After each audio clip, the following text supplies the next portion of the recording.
शांत बघा, इथं लक्ष द्या. ठीक आहे, महत्वाचं आहे. मी जास्त नाही बोलणार, अर्धा तास मी बोलणार आहे, पण महत्वाचं, खूप महत्वाचं आहे. आम्ही ख्रिस्ती म्हणून जीवन जगत असताना, जगात जीवन जगत असताना आम्ही काय करतो?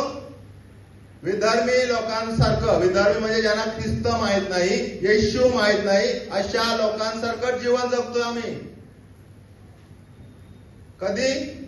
ज्या वेळेस कठीण प्रसंग येतात, आम्ही कुठं धावतो?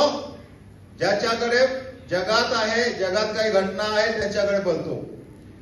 काही प्रसंग असे येतात, आजार येतात, त्रास येतात, बंधन येतात, अडचण, समस्या येते, आणि आम्हाला आमच्या देवाकडे आम्ही न जाता आम्ही जगासारखंच वागतो, देवाला दोष देतो, देवाविरुद्ध कुरकुर करतो. काही अडचण आली, आम्ही 2 नंबरच्या धंद्याकडे जातो, 2 नंबरच्या गोष्टीकडे जातो, देवाला प्रथम स्थान देत नाही. म्हणून काही वेळेमध्ये आपण आज समजून घेणार देवाच्या वचनानुसार की कठीण प्रसंगात म्हणजेच अडचणीच्या समयी ख्रिस्ती व्यक्तीने काय केलं पाहिजे नक्की. आणि ते प्रसंग आहे, 4 गोष्टी आपण या ठिकाणी शिकणार आहोत. त्या 4 गोष्टी जर आम्ही फॉलो केल्या तर आमच्या जीवनातल्या प्रसंग, अडचणी, समस्या दूर झाल्याशिवाय राहणार नाही. तुम्ही जगात जाणार, कोणाला लाच देणार, पैसा देणार, काही गोष्टी सांगणार, आणि त्यामुळे तुम्हाला वाटेल ओके आता सगळं होणार, परंतु त्या गोष्टी कदाचित होणार नाही. परंतु ज्या वेळेस आम्ही कधी महत्वाची गोष्ट शिकत आहोत की अडचणीच्या वेळी आम्ही देवावर विश्वास ठेवला पाहिजे. विश्वास ठेवून परमेश्वराला मागितलं पाहिजे, तर परमेश्वर आमचं ते ऐकेल. पहा, परमेश्वराच्या वचनातून आम्ही 1-2 वेळा उदाहरण दिलं होतं की बाप्तिस्मा करणारे योहान याने जगात आल्यानंतर बाप्तिस्माला सुरुवात केली, पाण्यात बुडून बाप्तिस्मा केलं, आणि त्यांनी येशूचा पण बाप्तिस्मा केला. मुद्दाम मी गोष्ट तुम्हाला सांगणार आहे, तुम्हाला समजेल जास्त. येशूचा पण बाप्तिस्मा योहानाने केला, आणि येशू जेव्हा बाहेर आला आणि त्याचा बाप्तिस्मा झाला, आणि हा योहान म्हणतो, पहा हा जगाचे पाप हरण करणारा देवाचा कोकरा. कोण म्हणतोय? बाप्तिस्मा करणारा योहान.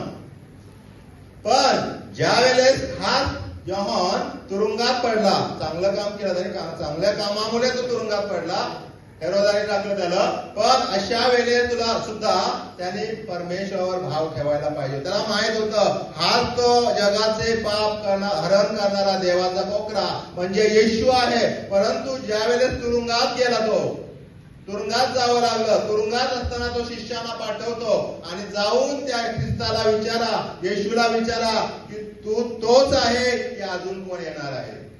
पहा, कठीण प्रसंगात आनंद होतो, बाप्तिस्मा करत होतं, हजारो लोक त्याच्या मागे होती, सर्व त्याला घाबरत होते, भय होतं त्याचं. त्यावेळेस येशू हा परमेश्वराकडून आलेला कोकरा आहे, जगाचे पाप हरण करणार आहे असा हात म्हणतोय. परंतु कठीण प्रसंग आल्यानंतर विश्वास ठेवत नाही. काय म्हणतो? येशू तूच तो आहे का दुसरा कोण येणार आहे? अशीच आमची परिस्थिती आहे का? पवित्र शास्त्रामध्ये अनेक असे उदाहरण आहेत, त्या उदाहरणातून आपण पाहणार आहोत. पहिली आपण 4 गोष्टी पाहणार आहोत.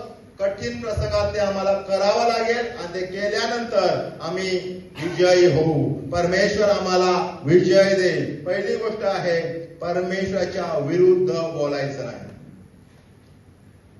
हालेलुया. परमेश्वराच्या विरुद्ध बोलायचं नाही. ज्यावेळेस आमच्यावर अडचण येईल, समस्या येईल, डोंगर कोसळेल आमच्यावर, आम्हाला परमेश्वर प्रभू येशूच्या विरोधात बोलायचं नाही. पहा, वाचूया आपण जुन्या करारामध्ये एक उदाहरण आहे, इयोबाचा 2रा अध्याय. गावं वचन. तो तिला म्हणाला, तू धर्महीन स्त्रियांप्रमाणे बोल, देवापासून सुखच घ्यावे आणि दुःख घेऊ नये काय. ह्या सर्व प्रसंगी इयोबाने आपल्या वाचेने काही पाप केले नाही. हालेलुया. इयोबाने आपल्या वाचेने कोणतंच पाप केलं नाही.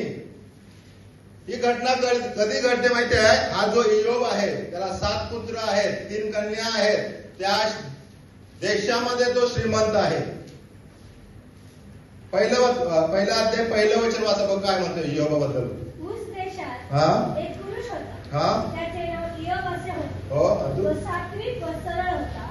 तो देवाला घेऊन मागे हा. व पापापासून दूर राहिला. हा पुढं त्याला 7 पुत्र व 3 कन्या झाल्या. हा 7,000 मेंढरे, 3,000 उंट, हा. बैलांच्या 500 जोड्या व 500 गाढवी एवढे त्याचे धन होते. भरपूर प्रॉपर्टी होती त्याच्याकडे. 7 पुत्र 3 कन्या. त्यावेळेस लेकर असणं, लेकर परमेश्वराचं धन, पोटची फळ त्याची देणगी त्याच्याकडे होती. प्रॉपर्टी भरपूर होती. आणि पुढे जर वाचलं आपण तर इयोब हा काय करायचा, भोजन झालं संध्याकाळचं तर प्रत्येक लेकराच्या डोक्यावर हात ठेवून प्रार्थना करायचं आणि त्यांचं शुद्धीकरण करायचं. कदाचित लेकराने दिवसभरात काय पाप केलं असेल तर तो धार्मिक होता, चांगला मनुष्य होता. पण असा एक प्रसंग त्याच्यावर आला की त्या प्रसंगामुळे त्याची 7 पुत्र 3 कन्या एकाच वेळेस मेली. पुढे जर वाचवायचे आपण जास्त नाही वाचणार, पूर्ण एकाच वेळी मेले ते. त्याची जी प्रॉपर्टी होती, गुरे ढोरे 5-5 हजार होते, ते सर्व एकाच वेळी नष्ट झाले. इथं तुम्ही द्या, बाकीच्या लेकरांना बघा, तुम्ही लक्ष द्या, इकडं वचन तुमच्यासाठी आहे. सर्व एकाच वेळेस मेले, प्रॉपर्टी गेली. त्याला गळव्याने तो आजारी पडला, खाजवत आहे तो सर्व अंग. अशा प्रसंगी त्याची बायको जिवंत आहे आणि बायको येऊन काय म्हणते त्याला त्या देवाला शाप दे आणि मरून जा. जखमेवर मीठ टाकत आहे बायको.